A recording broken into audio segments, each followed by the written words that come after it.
이분이 아프리카 정글에서 케냐에서 40년간 선교를 하고 안타깝게 선교지에서 두 아들을 잃고 또 부인되는 선교사님까지도 잃어버리고 40년 선교를 마치고 이제 귀향을 하는, 그가 태생이 뉴욕이라서 뉴욕 항구를 향해 가는 케냐에서 배를 타고 가게 되었습니다.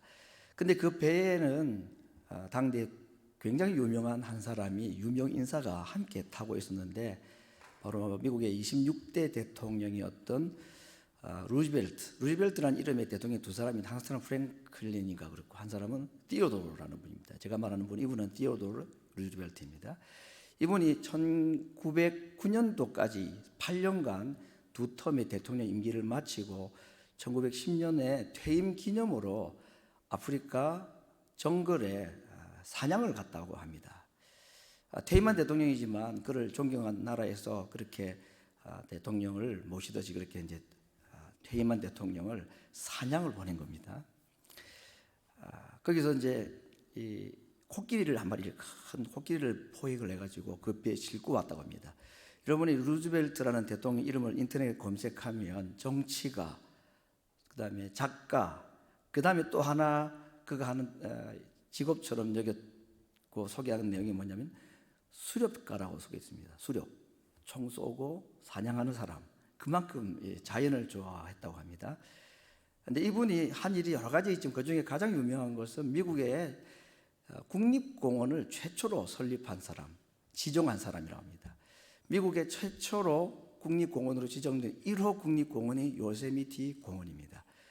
이곳이 루즈벨트 대통령 때 지정되었다고 합니다. 그만큼이나 자연을 좋아하고 사냥을 즐겼던 사람이었는데 그 배에 바로 그 퇴임한 루즈벨트 대통령이 탔습니다. 얼마나 거대한 파티가 배 안에서 이루어졌는지. 근데 두 아들과 부인을 잃어버린 이 모리슨 선교사님은 뉴욕항에 도착했을 때에 아무도 그를 반겨주는 사람이 없었는데 대통령이 퇴임한 분이 대통령이 하선을 하니까 뉴욕 시장에 나와서 영접을 하고 레드카펫을 깔아주고 군악대가 동원해서 빵파리를 울려주고, 그리고는 이제 그가 내려가고 난 다음에 일방 승객들이 이제 하선을 하는데 이미 군중들도 사라지고 카펫도 다 걷어지고 군악대도 다 철거가 된 이후에 쓸쓸하게 가족들을 만난 사람은 가족들, 근데 이 모리슨 선교사님을 환영해 주는 사람은 아무도 없더라는 것입니다.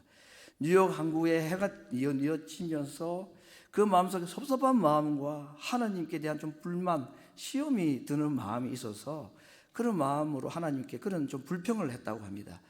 하나님, 퇴임한 대통령은 코끼리 잡아온다고 저렇게 난리법석을 떠는데 나 40년 동안에 온 가족 잃어버리고 주를 위해 복음을 위해 수고했는데 저를 이렇게 환영한 사람이 한 명도 없습니까? 하는 그런 마음이 들었다고 하는 것입니다.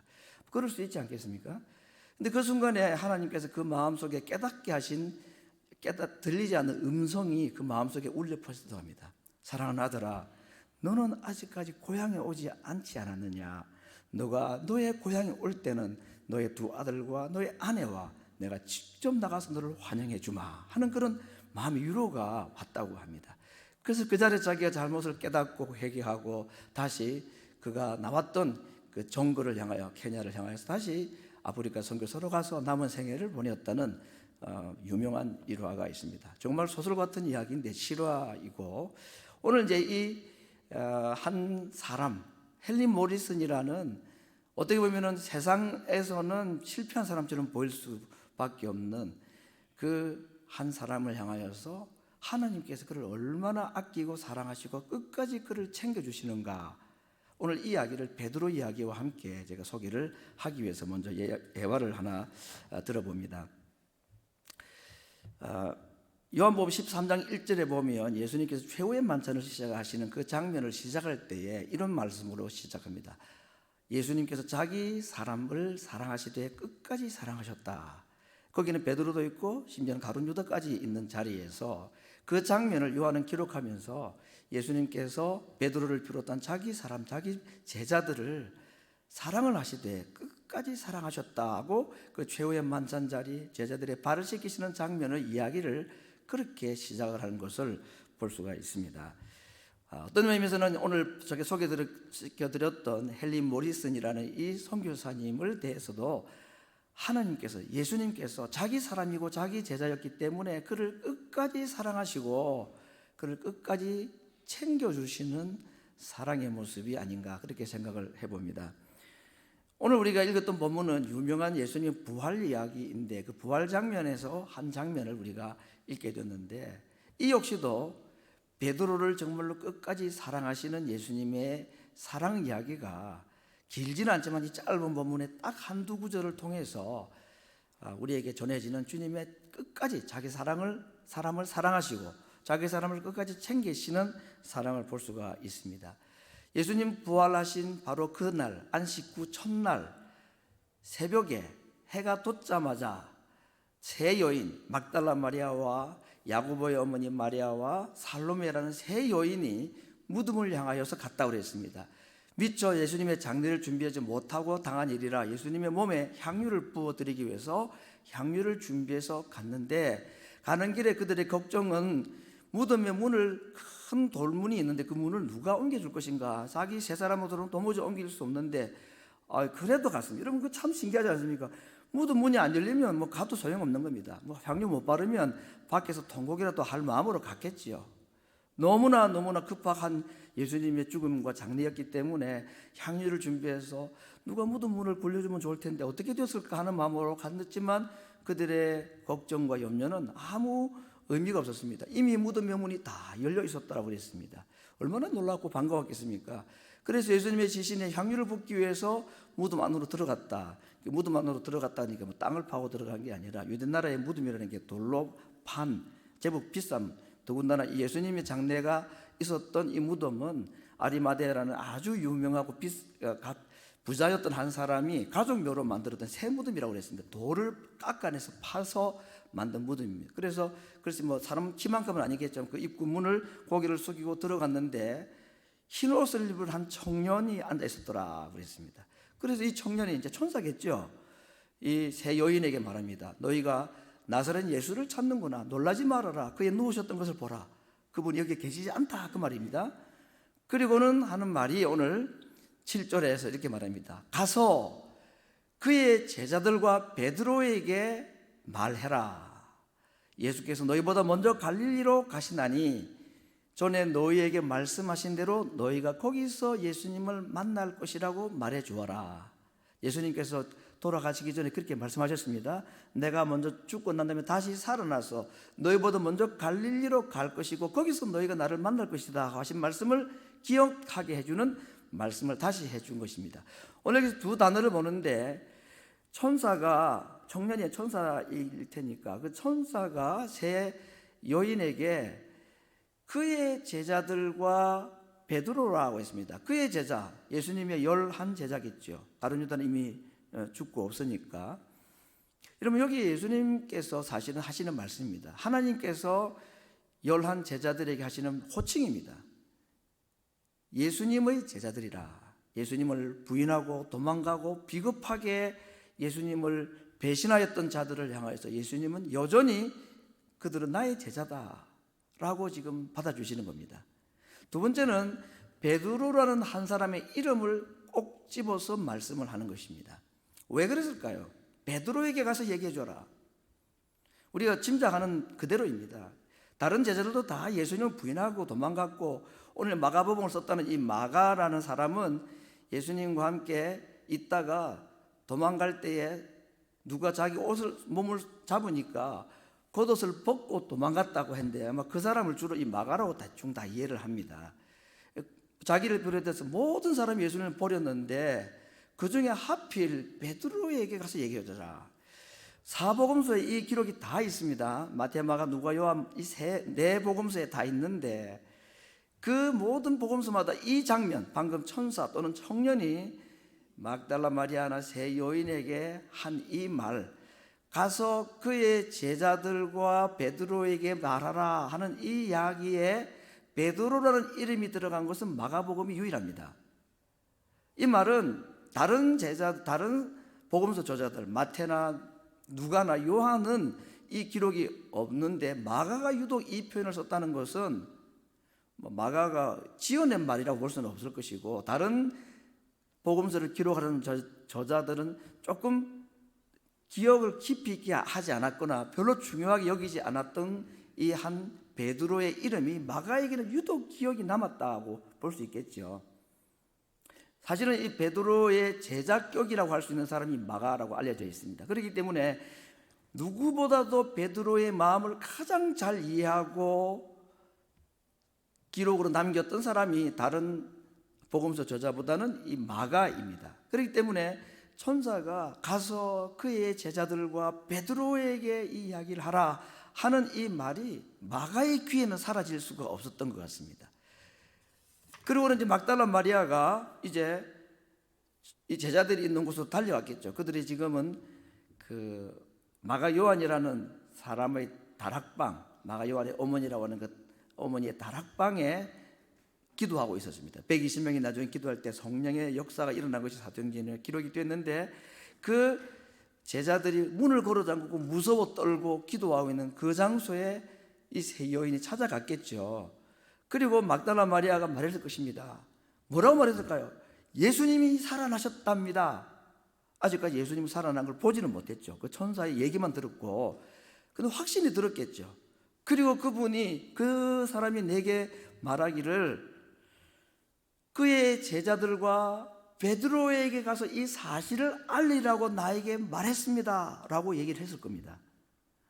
그때에 11 제자에게 그냥 뭉뚱그려 가지고 나를 당신들에게 가서 말하라고 말했다고 말하지 않고 베드로라는 이름을 그가 잊어버리지 않고 그 베드로에게 눈짓을 했든지 손짓을 했든지 그의 이름을 불렀든지 예수님이 살아나셨다는 이야기를 천사가 말하기를 가서 그의 제자들인 당신들과 베드로에게 말하라고 했습니다.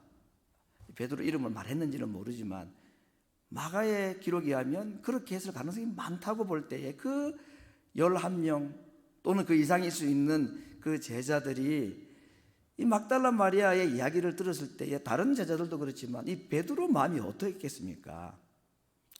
그 이유를 베드로가 알고 있죠. 우리도 짐작하는 내용 그대로입니다. 왜 베드로 이름을 굳이 꼭 집어서 얘기를 했을까? 그건 다름이 아니겠죠. 예수님을 3번 모른다고. 그래서 마태복음이나 마가복음 다른 기록들을 여러 가지 볼 때에 3가지 단어가 좀 중복이 나타납니다. 예수님을 저주했다, 부인했다, 맹세했다. 물론 이 저주란 말은 예수님을 저주했단 말이 아니라 자기를 저주한 말입니다. 내가 예수라는 사람을 알면 내가 죽어도 좋다, 내 손에 장을 지져라, 난 절대 모른다 하는 그런 의미의 저주입니다만은 그 단어가 3가지 나타납니다. 부인했다, 저주했다, 맹세했다. 난 절대 모른다고 했습니다. 그래서 이 베드로에게 예수님께서 그의 이름을 말씀하실 때에 이 베드로에게는 큰 확신 또는 사랑의 회복이 있지 않았을까. 오늘 제가 예수님의 부활 소식을 전달한 경로를 오늘 나에게까지 전달되는 경로를 6가지로 한번 보았습니다. 하나님이 말씀하셨습니다. 누구에게? 천사에게. 천사를 보내신 거죠. 가서 막달라 마리아와 그 여인들에게 예수님의 부활 소식을 알려줘라. 그런데 천사가 자의로 말하지 않고 하나님께로부터 받은 말씀을 했겠지요.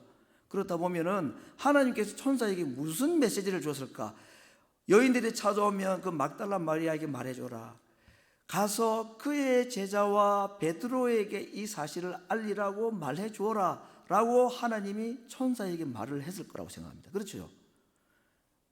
천사는 하나님의 명령을 받아가지고 그 여인들 막달라 마리아에게 얘기할 때에 그 말씀을 그대로 전했을 겁니다.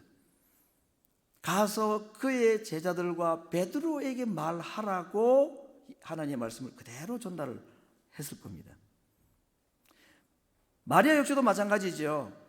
11 제자들이 있는 그곳에 갔을 때에 내가 이런 소리를 들었습니다 라고 말할 때에 베드로에게 분명히 그의 이름을 불러서든지 아니면 표현을 했든지 간에 베드로에게 그 사실을 전했을 것입니다. 그때 자기가 느꼈던 그 감정을 베드로는 다른 사람보다는 마가에게 조곤조곤 설명을 했을 겁니다. 그때 내가 막달라 마리아가 천사가 전해준 말을 들었으면서 그의 제자들과 베드로에게 가서 얘기하라 할 때 내 이름이 들려주는 순간에 내 마음이 어떠해서 노라고 마가에게 얘기를 했을 겁니다. 그리고 마가는 그것을 기록으로 남겼다고 볼 수 있고 그의 기록에 의해서 오늘 우리들에게도 예수님의 부활 이야기, 다르게 말하면 하나님께서 자기 백성을 사랑하시고 포기하지 않으시고 끝까지 사랑하시고 끝까지 챙기신다는 이 베드로의 이름을 불러주셨던 예수님과 그 하나님의 사랑이 오늘 우리에게도 그렇게 전달이 된 것입니다. 오늘 우리는 이 장면을 가지고 좀 말씀을 생각을 하고자 합니다. 예수님과 베드로의 관계에 일어나는 많은 이야기들을, 그 중에서 오늘 저는 특별히 예수님과 베드로 사이에 있었던 두 구절, 그들의 생의 마지막 또는 예수님이 죽으시기 직전에 그리고 그 이후에 있었던 말씀 두 가지를 소개하고자 하는데, 그것은 첫 번째는 베드로 예수님 부인할 것을 아시고 예수님께서 베드로에게 하신 말씀이 있습니다. 시몬아 시몬아 사단이 너를 밀가부르듯 하려고 너를 청구하였으나, 이 말은 무슨 말이죠? 사탄이 그의 마음을 시험해서 예수님을 모른다고 부인할 것을 말씀하셨습니다. 예수님이 오늘 밤 닭이 2번 울기 전에 너가 나를 3번 부인할 것이다 라고 말씀을 했을 때, 다른 사람은 모르지만 저는 절대로 주를 부인하지 않습니다 라고 말했을 때 하신 말씀이죠. 사탄이 너를 이미 청구했다. 이미 너는 사탄에게 놀아날 수밖에 없을 것이다. 나를 부인하고 말 거다. 그렇게 말씀하시면서 하신 말씀입니다. 그러나 내가 너의 믿음 떨어지지 않기를 위하여 기도하였다라는 말씀입니다. 이 말씀을 베드로는 믿지도 않았을 것이고 받아들이려 하지도 않을 것입니다. 그 순간만 해도 괜한 말이 아니라 정말 예수님 부인하지 않겠다는 마음이 그 마음속에 충만했기 때문입니다.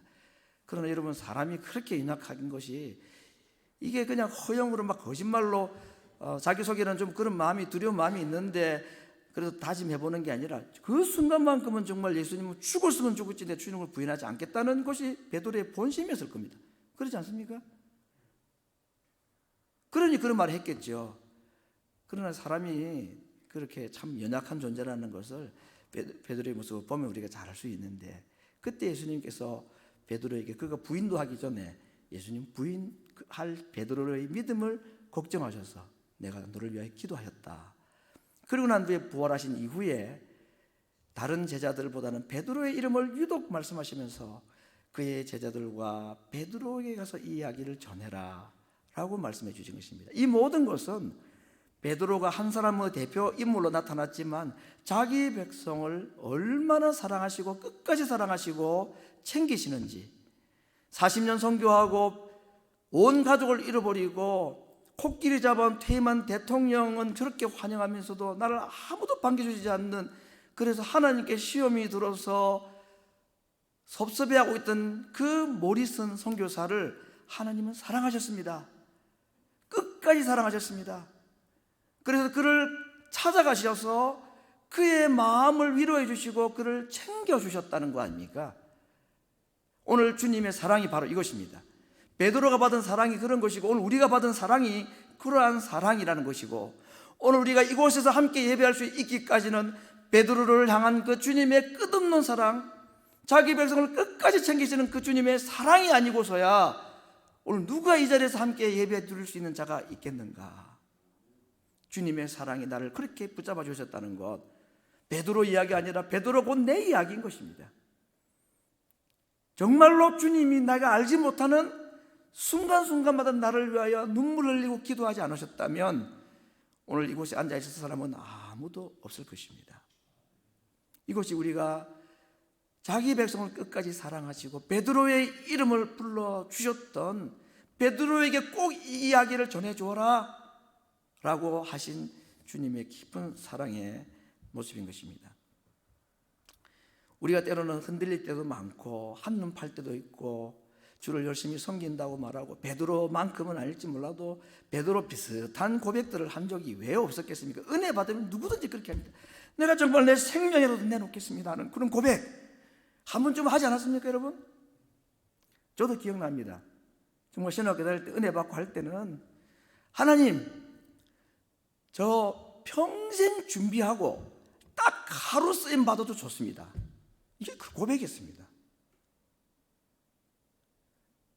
평생을 준비하고 단 하루 쓰임 받고 죽어도 좋습니다. 근데 그런 마음이 오래 가지가 않고, 베드로가 어떻게 저럴 수 있을까 싶지만 그게 내 모습인 거고, 이게 우리 인생들입니다. 그걸 아시고 우리를 구원하셨고, 그래서 참 또 돌아서고 또 돌아서고 자주자주 변덕하는 사람 보면 때로는 이제는 힘이 없고 지칠 때도 있지 않습니까? 정말 안 되겠다. 그런 분들 없었나 여러분들? 기도의 대상들 가운데서. 저도 오래전 기억이 납니다. 어떤 한 분을 위해서 기도를 하다 제가 포기를 했습니다. 저 사람 도무지 예수 안 믿을 것 같다고. 그래서 제가 어느 한날 하나님께 기도를 그렇게 하니, 하나님, 좀 오늘부로 이 사람이 위해서 기도하는 걸 제가 포기합니다. 안 됩니다, 저 사람은. 그런 마음이 들었습니다. 사랑하는 마음이 있었기 때문에 그런 마음이 들었겠죠. 실망이 되니까 될 듯 하던데도 도무지 돌이키지 않는 그런 모습 볼 때, 그때 하나님께서 제 마음속에 탁 던져주신 깨달음이 뭐냐면, 포기? 내가 포기 안 했는데 네가 포기해? 그 마음이 확 드는 것입니다. 예수님 베드로 포기하지 않았습니다. 예수님 모리슨 선교사를 포기하지 않았습니다. 사랑하시되 끝까지 사랑을 하셨고, 그의 이름을 불러주시면서까지 돌이키기를 원하시는 주님의 사랑이 오늘 베드로에게, 또 우리에게도 그렇게 나타나 있는 것입니다. 두 사람을 제가 소개하고 오늘 말씀을 좀 정리를 할까 합니다.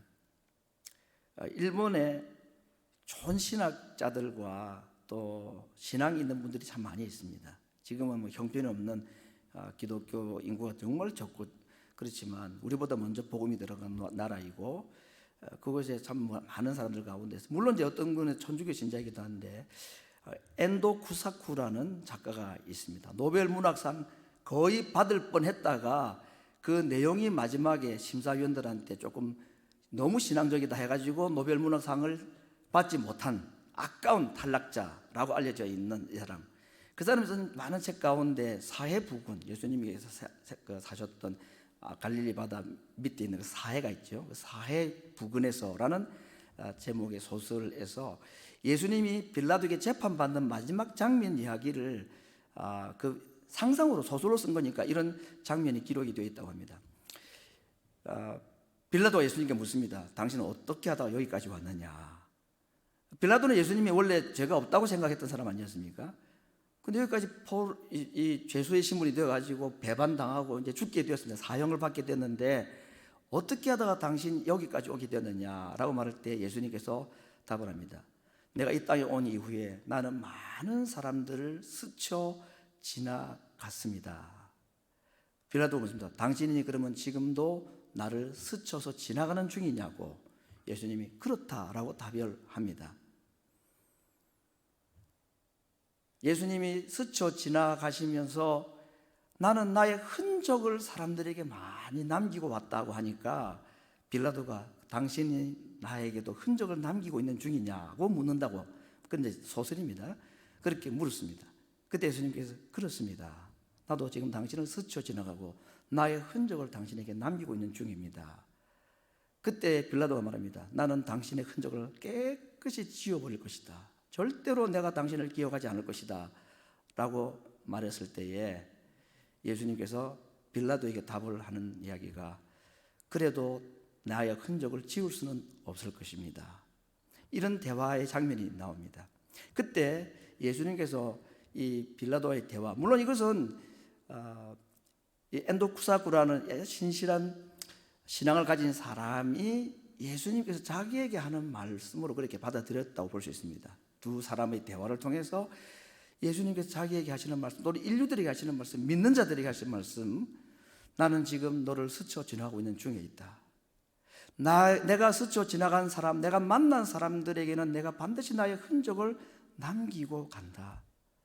그리고 언젠가는 나의 흔적을 받은 사람, 나를 스쳐 지나가고 만난 사람은 반드시 내게로 돌아오게 할 것이다 하는 그 사람, 그것을 이 작가인 자기가 예수님께서 자기에게 만나주시고 스쳐 지나가시면서 흔적 남겨주심에 대한 신앙 고백적인 표현을 그렇게 쓴 거죠. 소설이든 영화든 모든 작가들 속에는 사실은 자기 이야기가 다 들어가 있다고 하니까 그런 신앙 고백적인 이야기입니다. 성경 얘기는 아니지만 오늘 베드로 이야기라든지 헨리 모리슨 선교사님이라든지 이런 분들 이야기들을 통해서 또 베드로 이야기를 통해서 볼 때에 정말 예수님께서는 만나주신 자기 사람들을 잊어버리지 아니하시고 그들에게 자기의 흔적을 남겨주시는 사랑, 그리고 그 흔적이 언젠가는 다시 기억남으로 말미암아 다시 하나님께로 돌아오고 예수님께 돌아오는 이야기 한 장면 우리가 읽고 있습니다. 예수님은 베드로뿐 아니라 가룟 유다에까지도 흔적을 사실은 남겨주셨습니다. 떡을 초에 찍어서 그에게 직접 건네주시면서 너희 중에 한 명이 나를 팔 것이다 하고 말하고 예수님은 끝까지 가룟 유다도 돌아오기를 바라셨습니다. 이것이 요한의 눈에는 베드로뿐 아니라 12제자 모두에게 가룟 유다까지도 예수님은 포기하지 않으시고 그가 돌아오기를 바라는 예수님의 자기 사람들을 향한 끝까지 사랑하신 사랑이다라고 기록을 하게 된 것입니다. 오늘 우리가 그러한 사랑을 받은 자들이라는 것을 인정해야 할 것입니다. 또 한 사람은 이 역시도 아마 천주교 신자일 텐데 폴란드 출생 유태인입니다. 유태인 가운데 예수님 믿은 사람들이 꽤 있습니다, 과거에. 근데 그들은 뭐 정말 큰 은혜를 받은 사람들이었는데 요셉 코발스키라는 사람인데 이 사람이 사실은 천주교 이제 신부였는데 2차 대전 때에 독일군의 나치에게 의해서 포로로 잡혀서 아우슈비츠 수용소에서 이제 죽게 되는 이야기입니다. 순교한 사람입니다. 그래서 천주교 신자는 지금도 이 사람의 죽음 날을 축일로 지키고 있기도 할 정도인데 이 사람이 이제 마지막 사형장으로 끌려가는 장면을 목격한 나중에 포로에서 석방된 한 사람이 증언한 이야기가 꽤 유명합니다. 뭐 유명한 얘기라기보다는 우리의 연약한 모습을 어떻게 잘 그렇게 표현했는가 하는 것인데 여러분 신앙 좋은 정말 순교자들도 많이 있습니다만은 이 요셉 코발스키라는 사람은 그렇게 대단한 신앙이 있었던 사람이 아닙니다. 왜냐하면 그가 사형장으로 끌려갈 때 모습이 너무나 초라한 모습이기 때문입니다. 정말 사시나무 떨듯이 떨면서 나는 죽기 싫다고 소리 지르고 그리 간 것입니다. 대단한 믿음이 아니죠. 어떻게 보면 참 불쌍하기도 하고 예수님을 포기하고 버리지 않았고 부인하지 않았으니까 그나마 다행이다 싶은 사람인데 그래서 오늘 이 사람의 이야기를 제가 소개를 하는 것입니다.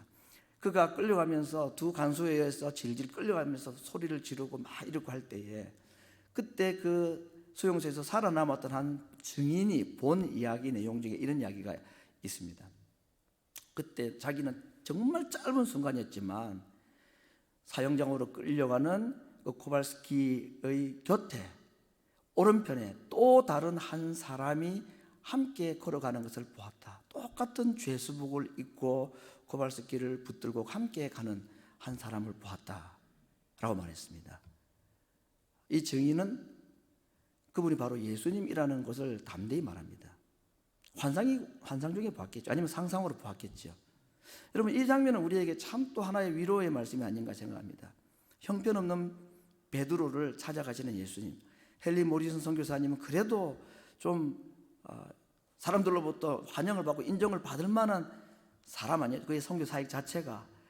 그런 분들과 비교하면 이 베드로라든지 오늘 요셉 코발스키라는 이런 사람들은 좀 그렇게 우리에게 신앙이 모범이 되거나 우리가 정말 아름다운 신앙이다 라는 사람은 아닙니다.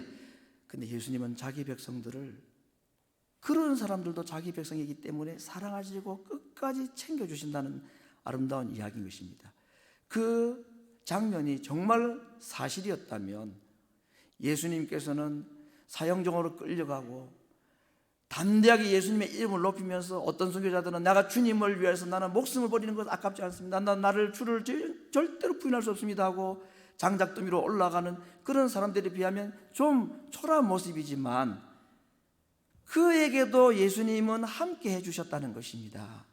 이것이 주님께서 우리에게 주신 오늘 용기이며 그분이 우리의 형편에 상관없이 무슨 대단한 신앙이어서가 아니라 자기 백성이기 때문에 자기를 부인할 베드로이고 결국은 돌아오지 아니할 자기를 은30에 팔아버릴 가룟 유다를 할지라도 예수님은 자기 사람을 끝까지 챙기시고 사랑하시는 이야기, 이게 성경에 있는 이야기고 선교 사람들의 사역에 있었던 이야기들이라는 것을 제가 지금 말씀을 드리는 것입니다. 성경 구절을 세 곳을 소개하겠습니다. 이사야서 49장 15절, 오늘 우리 주보에는 19장으로 되어 있는데 49장입니다. 정정합니다. 여인이 어찌 그 젖 먹는 자식을 잊겠으며 자기 태어난 아들을 긍휼히 여기지 않겠느냐. 그들은 혹시 잊을지라도 나는 너희를 잊지 아니할 것이다. 세상 끝날까지 내가 너희와 항상 함께 있을 것이다. 내가 너희를 버리지 아니하고 너희를 떠나지 아니할 것이다 하는 이 예수님의 약속. 오늘도 자기 백성들을 이렇게까지 사랑하시고 챙기시는 무슨 대단한 신앙을 가진 사람뿐만 아니라 할지라도, 베드로와 같은 자라 할지라도 자기 백성이기 때문에, 자기 사람이기 때문에, 이유는 그것입니다. 베드로의 신앙이 훌륭해서가 아니라 딱 한 가지 이유, 그가 예수님의 백성이기 때문에. 부모는 좀 그러지 않습니까? 지금이야 뭐 아들이 그렇게 아들이 많지가 않지만 저희만 해도 사형제고 뭐 6남매 보통 이렇게 한 몇십 년 전에는 그렇게 했는데, 또 우리 어떤 분은 10남매를 키운 분도 계시고, 그 중에 이런 아이도 있고 저런 아이도 있지만 형제간끼리는 쟤 왜 저래, 동생이 왜 저래, 형이 왜 저래, 부모 망신 다 시키네, 뭐 이런 사람이 있을 수 있겠죠. 당자와 형을 보면 그래, 형이 당자 보고 왜 저런 게 우리 아버지 밑에 태어나가지고 이 집안 망신시키나, 그런 사람이 있을 수 있겠죠. 그런 사람도 아버지는 사랑합니다. 아니, 어머니는 혹시 그 자식을 잃어버린다 할지라도, 잊어버린다 할지라도, 귀신 들린 그 거라사의 청년, 부모도 다 포기한 사람, 근데 그를 하나님은 버리지 않고 예수님은 포기하지 아니하신다는 얘기가 그 이야기이고, 오늘 모리슨 선교사님 이야기이고, 베드로 이야기이고, 가룟유다 이야기이고, 그런 것입니다. 이것이 주님의 사랑이라는 겁니다.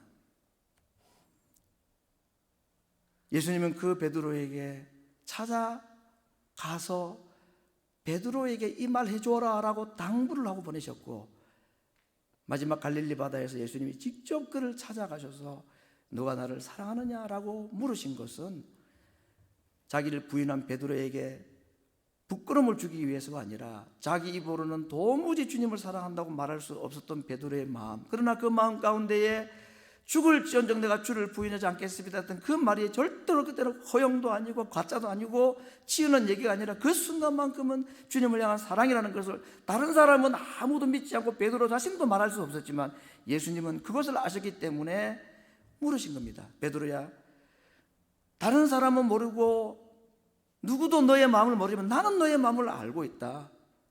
사랑하는 모든 제자들보다도 너가 나를 더 사랑하지 않느냐. 그때 베드로가 예수님께 뭐라고 답합니까? 제 입으로는 차마 주를 사랑한다고 말할 수가 없습니다. 그러나 내가 주를 사랑하고 있는 이 마음을 주님은 아십니다 라고 답을 했습니다. 결국 예수님은 그 사랑하는 제자 베드로의 입으로 하여금 내가 주를 사랑합니다 라는 은유적인, 간접적인 주님의 사랑을, 주님을 향한 사랑의 고백을 하도록 마지막 베드로에게 나타나셔서 그에게 질문해 주신 것입니다. 평생 입에서 못 낼 말, 내가 주를 사랑합니다 라는 말을 평생 내뱉을 수 없었던 그에게 예수님은 갈릴리 호숫가에서 찾아가셔서 그의 입으로 3번이나 말하라고 기회를 주신 것입니다. 이것이 오늘 자기 백성을 끝까지 사랑하시고 자기 백성을 챙기고 챙기시는 주님의 사랑, 말씀 한마디, 이름 하나까지도 주님께서 기억하시고 그들을 찾아가시는 사랑의 모습을 말씀해 주고 있습니다. 베드로후서에 있는 말씀과 디모데전서에 있는 말씀을 가지고 오늘 이 사건을 통해서 베드로가 고백한 내용입니다. 또 우리 주의 오래 참으심이 구원이 될 줄로 여기라. 자기 경험입니다. 주님의 오래 참으심을 그가 그렇게 고백했습니다. 자기가 회복되고 구원받은 것이 주님의 오래 참으심 때문이었다라고 말합니다. 바울 역시도 마찬가지입니다.